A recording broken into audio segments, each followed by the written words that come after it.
I didn't know they were so small. Well, you know, frankly, I'm sort of repelled by the whole story, if you really want to know. What? Who did I think I was, you know? I mean, that's the story of some kind of spoiled princess, you know. Who do I think I was, the Shah of Iran? You know, I really wonder if people such as myself are really not Albert Speer, Wally. You know? Hitler's architect, Albert Speer. What? No, I've been thinking a lot about him recently because I think I am Speer. And I think it's time that I was caught and tried the way he was. What are you talking about? Well, you know, he was a very cultivated man, an architect, an artist, you know, so he thought the ordinary rules of life didn't apply to him either.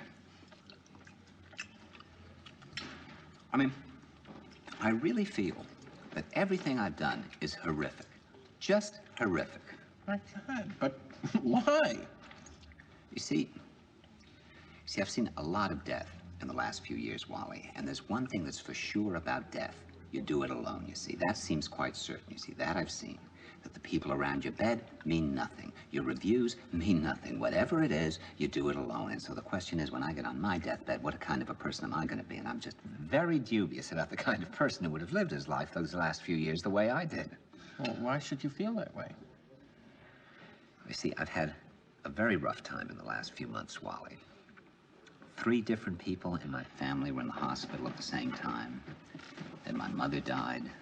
Then Marina had something wrong with her back, and we were terribly worried about her, you know, so, I mean, I'm feeling very raw right now. I mean, I can't sleep. My nerves are shot. I mean, I'm affected by everything. You know, last week, I had this really nice director from Norway over for dinner. He's someone I've known for years and years, and he's somebody that I think I'm quite fond of.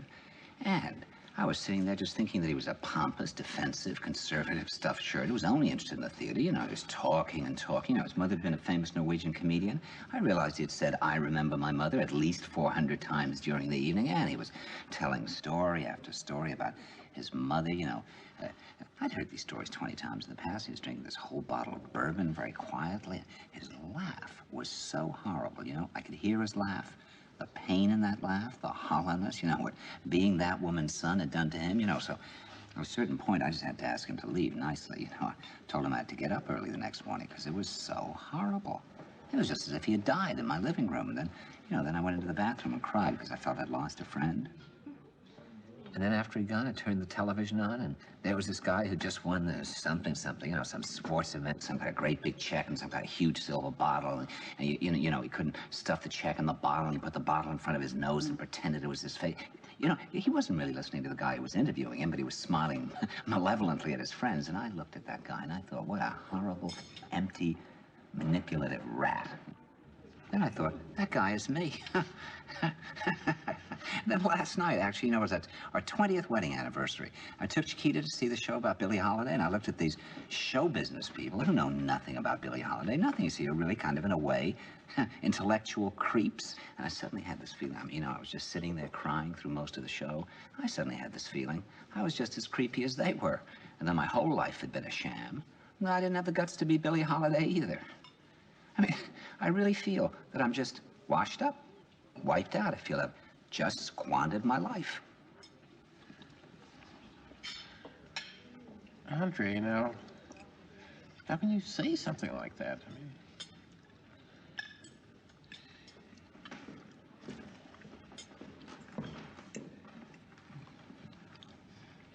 Well, you know, I may be in a very emotional state right now, Wally.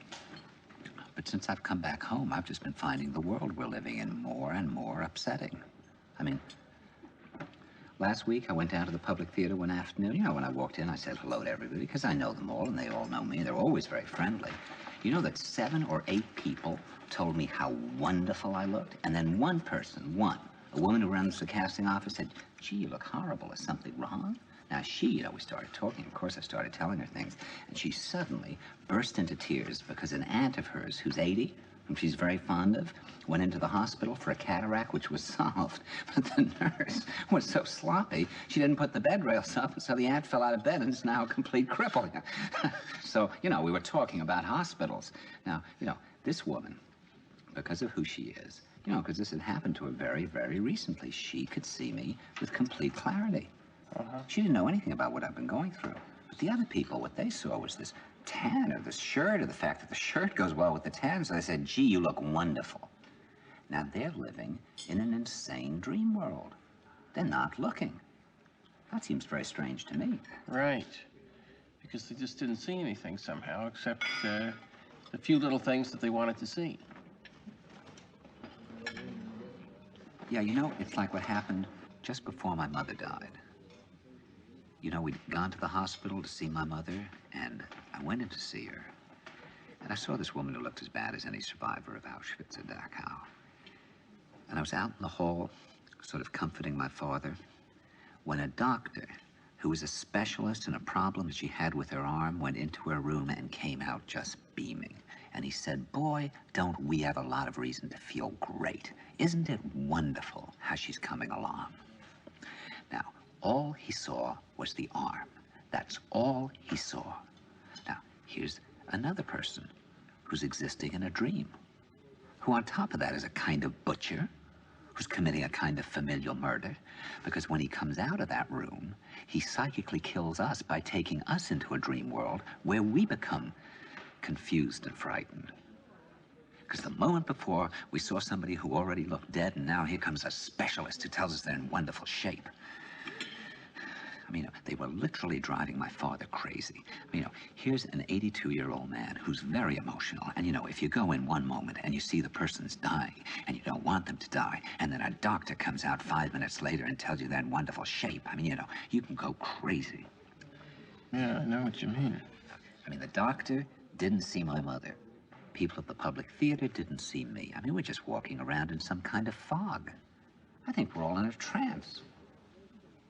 We're walking around like zombies. I don't think we're even aware of ourselves or our own reaction to things. We're just going around all day like unconscious machines, and meanwhile there's all of this rage and worry and uneasiness just building up and building up inside us. That's right. It just builds up. And then it just leaps out inappropriately. I mean, I remember when I was acting in this play based on The Master and Margarita by Bulgakov, and I was playing the part of the cat. But they had trouble making up my cat suit, so I didn't get it delivered to me until the night of the first performance, particularly the head. I mean, I never even had a chance to try it on.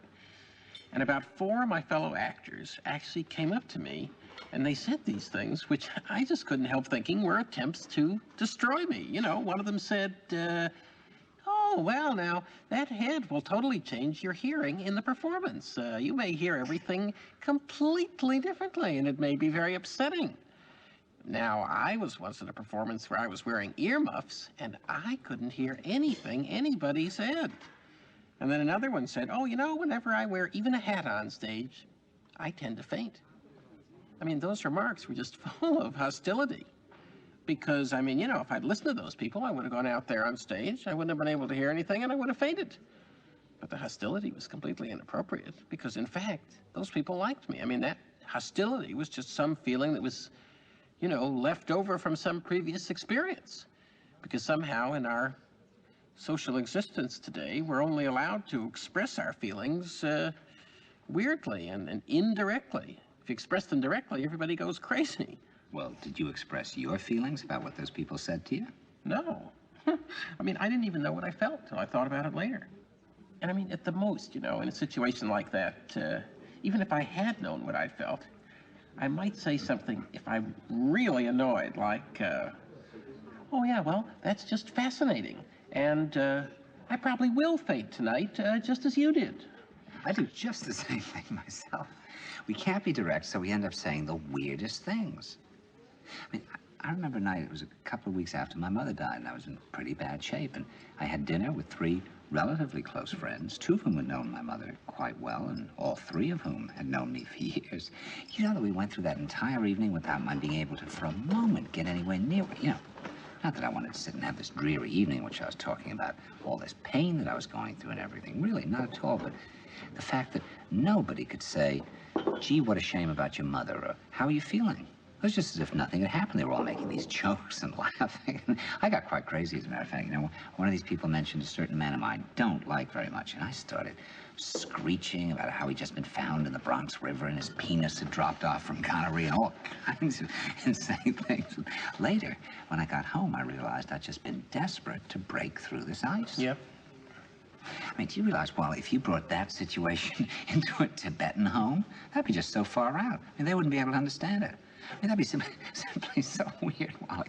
If 4 Tibetans came together and tragedy had just struck one of the ones and they spent the whole evening going, I mean, no, Tibetans would have looked at that and thought that was the most unimaginable behavior.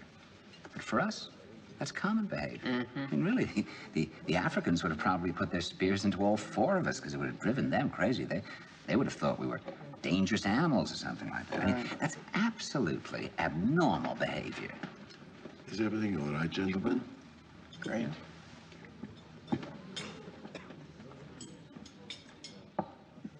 But those are typical evenings for us. I mean, we go to dinners and parties like that all the time. These evenings are really like sort of sickly dreams because people are talking in symbols. Everyone's sort of floating through this fog of symbols and unconscious feelings. No one says what they're really thinking about. Then people start making these jokes that are really some sort of secret code. Right. Well, what often happens in some of these evenings is that these really crazy little fantasies will just start being played with, you know, and everybody will be talking at once and sort of saying, hey, wouldn't it be great if Frank Sinatra and Mrs. Nixon and blah, blah, blah were in such and such a situation, you know, always with famous people and always sort of grotesque. Or people will be talking about some horrible thing like the death of that girl in the car with Ted Kennedy, and they'll just be roaring with laughter. I mean, it's really amazing. It's just unbelievable. That's the only way anything is expressed, through these completely insane jokes. I mean, I think that's why I never understand what's going on at a party. I'm always completely confused. You know, Debbie once said after one of these New York evenings, she thought she'd traveled a greater distance just by journeying from her origins in the suburbs of Chicago to that New York evening than her grandmother had traveled in making her way from the steppes of Russia to the suburbs of Chicago. Oh, I think that's right. You know, it may be, Wally, that one of the reasons that we don't know what's going on is that when we're there at a party, we're all too busy performing. Uh-huh. You know, that was one of the reasons that Grotowski gave up the theater. He just felt that people in their lives now were performing so well that performance in the theater was sort of superfluous and, in a way, obscene. Huh. I mean, isn't it amazing how often a doctor will live up to our expectation of how a doctor should look? I mean, you see a terrorist on television, he looks just like a terrorist. I mean, we live in a world in which fathers or single people or artists are all trying to live up to someone's fantasy of how a father or a single person or an artist should look and behave. They all act as if they know exactly how they ought to conduct themselves at every single moment, and they all seem totally self-confident. Of course, privately, people are very mixed up about themselves. Yeah. They don't know what they should be doing with their lives. They're reading all these self-help books. Oh, God, I mean, those books are just so touching because they show how desperately curious we all are to know how all the others of us are really getting on in life, even though by performing these roles all the time, we're just hiding the reality of ourselves from everybody else.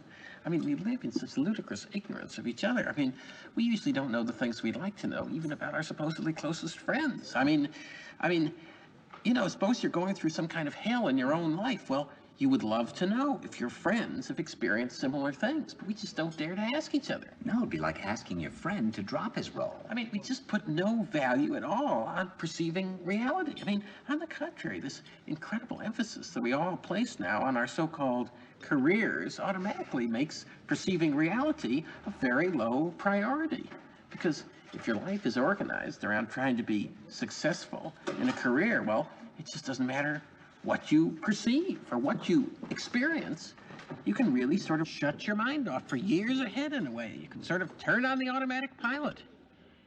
You know, just the way your mother's doctor had on his automatic pilot when he went in and he looked at the arm and he totally failed to perceive anything else. That's right. Our minds are just focused on these goals and plans, which in themselves are not reality. No. goals and plans are not, I mean, they're fantasy. They're part of a dream life.